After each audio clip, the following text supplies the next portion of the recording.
তো হ্যালো বন্ধুরা, দেখতে পাচ্ছ royal Enfield 350 CC blade air filter কীভাবে চেঞ্জ করে দেখে নাও। প্রথমত লকটা খুলে নিলাম, তারপরে 10 নম্বরের যে বোল্টটি আছে এই বোল্টটি খুলে নিলাম। তারপরে দেখতে পাচ্ছ খুলে নেওয়ার পরে এই ফিল্টারটা বের করে নিলাম। ফিল্টারটা পুরো নষ্ট হয়ে গেছে, একদম চারিদিকে কেটে গেছে, মানে খুব খারাপ হয়ে গেছে ফিল্টারটা আর কি।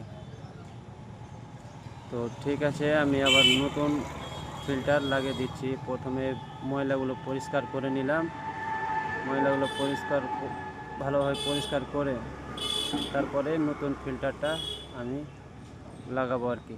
তো দেখতে থাকো, এই দেখো নতুন ফিল্টার, এই নতুন ফিল্টারটা আমি এখন এখানে ইনস্টল করে দেব।